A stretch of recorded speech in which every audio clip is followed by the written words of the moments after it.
Celtics Post-Game Live is presented by your New England Ford dealers and Ford Trucks, America's best-selling trucks for 49 years. Tatum cuts through the D and slams it home. Jayson Tatum looking spry.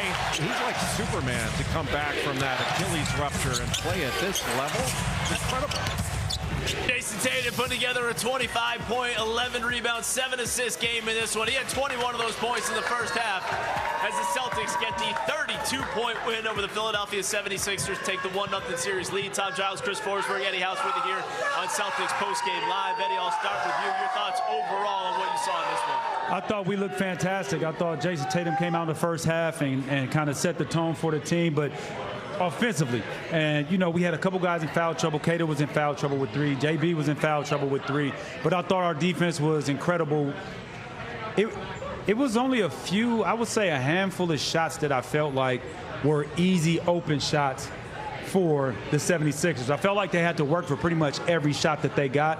And conversely, on the other end, we were getting what we wanted. We shared the basketball. We were splitting the pick and roll. We were making threes. We were getting out in transition. It seemed like we had our way with these guys.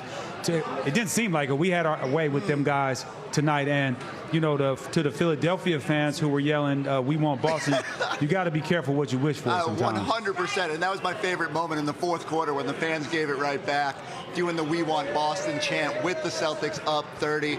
Just as Eddie said, I thought from Jayson setting the tone on all facets in the first quarter to Jaylen Brown playing that entire third quarter and getting his chance. I love the way Joe's breaking that up. Now both guys got the luxury of taking the end of the fourth quarter off because it turned into a summer league game, but that's what happens when Celtics go up another level in the playoffs, and the Philadelphia 76ers just came. Yeah, Tatum played 32 minutes, Jaylen 30 minutes, didn't even have to play in the fourth quarter at all, did Jaylen Brown, as again the Celtics cruising. But let's take a look at how Jayson Tatum took control of this game. Again, the Celtics were up by 18 at the half, and these highlights presented by TD Bank and the Boston Celtics, member FDIC, TD Bank NA.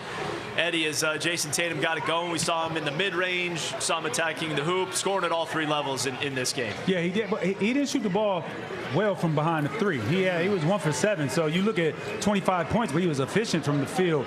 11 rebounds. I want to say he had close to 5 in that first quarter, I believe. 5 rebounds, so he was locked in, and Scal said it in pregame that he's the best defensive rebounding small forward in the league, and it shows. And it's by far the only guys that rebound the basketball better than him on the defensive end. Defensive rebounds are big men, are centers. So he came out, he set the tone, and I think not only did he set the tone offensively, but also defensively as well. He had a couple steals. One was a real big-time steal that he got early on in the third quarter, I believe, and then they pushed it down the court. So, I mean, I thought he did a fantastic job tonight setting the tone. If Jayson Tatum's going to shoot 80% inside the arc, just the series is a wrap. The whole thing coming into this was to just get him as close to the peak of his powers as can be. It was great to watch at the end of the season how good he looked, but especially now, playoff physicality, minutes going up, and yet Tatum was just totally in control in that first half. The rebounding has been great. The playmaking makes it so much easier for everybody else out there. And it's incredible to think that there's still maybe another level to get to as these playoffs go along, but like just needs a little bit more of that explosion, and yet he was still utterly dominant tonight against a team that had no answers when he snaked his way to the basket. Hey, you know, you were talking about explosion. Scal was talking about explosion.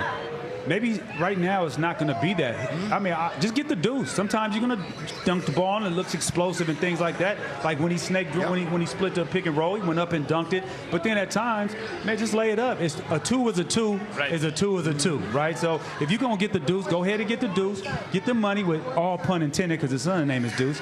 So, but no, if you're going to get the basket, no need to try to overforce it, especially in games where it's not going to be a momentum changer. Now, if it's a momentum changer, I can see you exploding to go dunk to get the crowd involved and things like that. But when you're up so big, just go get your easy money. One of the things we did talk about at halftime was Jaylen Brown, who had 10 points in the first half. I think he was 4 of 12 from the field. And then the third quarter, Chris, he just took over. He went 7 of 9 from the field in the third quarter, had 16 points, ended up leading the Celtics with 26 overall.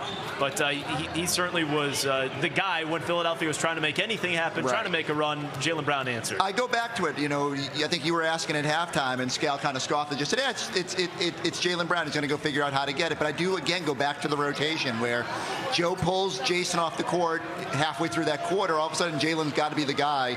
And he was just allowed to be super aggressive. And you knew after a quieter first half he was going to come out and set a tone. And so what a luxury to have two superstars like that can just sort of pass the baton.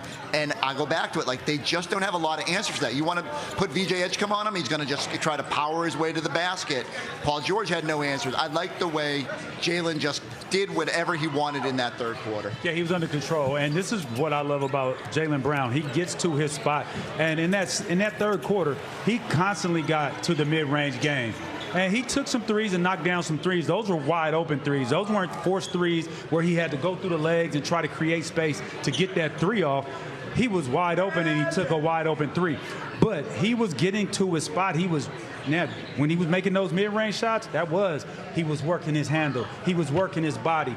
Reverse pivot, fake pivot, fadeaway shots, using his shoulder to create space. So I like that version of Jaylen Brown. And again, I think he said this quote that he'll never be small again, right? And he's playing huge and big right now. Okay, speaking of bigs, Nimi Keita also had 13 points for the Celtics, and he's standing by with Abby Chin back on the floor.